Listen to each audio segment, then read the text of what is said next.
The only decisions left really are how we proceed and how soon should we proceed.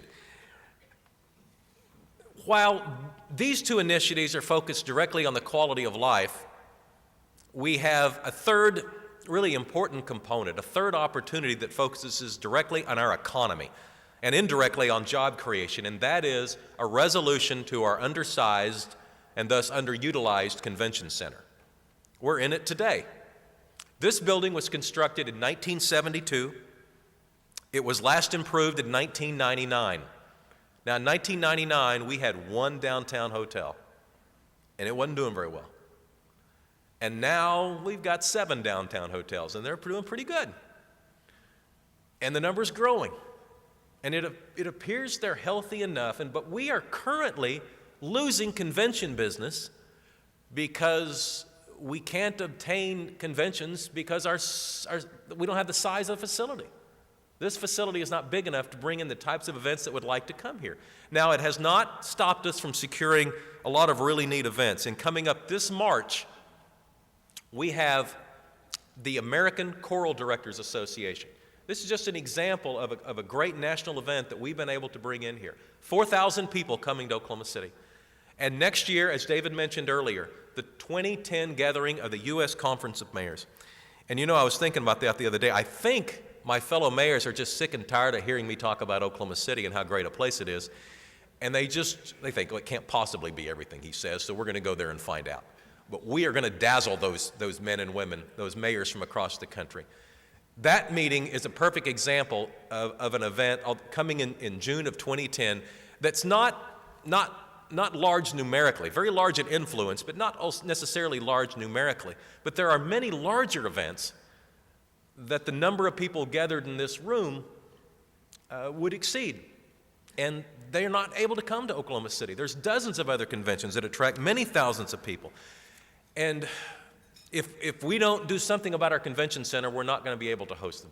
Everything else really is in place. We have a city that groups and organizations want to visit, but we don't have room for them. Tourism is a wonderful way to build your economy because it takes dollars that are generated in other communities and then deposits them here. And listen to this, tourism numbers, this is for the last period of which we have data. It brought in 6.6 million visitors to Oklahoma City in a single year. The economic impact, $1.2 billion. Investments in tourism are investments in our economy. That type of economic growth creates jobs, not just tourism jobs, it creates jobs throughout the community, and the tourism business here is growing every year. Our experience with maps in the 1990s taught us many things. Perhaps above all, it taught us the wisdom of investing in ourselves. But one thing we learned throughout that process, because we pay cash and build the projects as the dollars accumulate through a sales tax rather than taking on debt through a bond issue, we learned that it takes quite a while to get those projects built. We passed maps in 1993. The final project, the Ron Norick Library, opened in 2004, so 11 years later. That kind of time lapse is another reason to put a new convention center on our list of priorities now. If we decide to vote on a MAPS 3 initiative this year or next year or whenever we decide, it's most likely going to be at least 10 years before that convention center opens. And by then, our convention center, this building, is going to be nearly 50 years old. Built in 1972, remember. It is hard to argue with the theory that you need to replace your convention center every 50 years. In the core-to-shore planning process, the committee reserved a spot for a new convention center that would be near the boulevard and near the park, and I believe we're approaching the time when we need to pursue that reality. Now, these 3 ideas are not the only good ideas. We also need to be making some improvements along our river and take advantage of some opportunities there.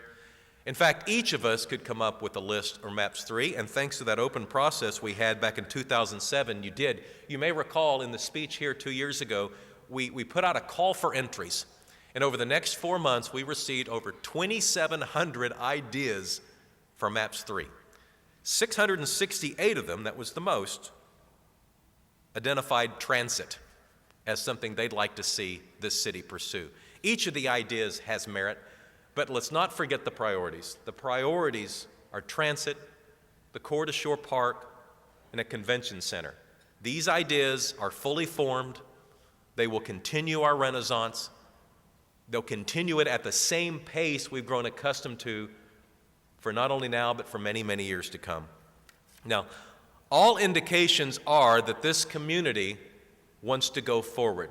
That same website that recorded our ideas also asked people if they were interested in MAPS 3 moving forward, and 85% said they wanted the city to pursue a MAPS 3. It's evident that this community still has needs, and it's also evident that this city still has ambition. MAPS has been the vehicle for our progress. It should remain so. Now, the key is exactly when we move forward. The timetable is less clear, and that's the conversation that we need to have over the next few months. We need to develop a community consensus no later than the end of this summer about when to move forward. MAPS 3 is no longer a distant dream. The opportunity to continue this city's momentum is before us. The opportunity to create jobs for the next generation and therefore keeping our kids and our grandkids in Oklahoma City is fast approaching.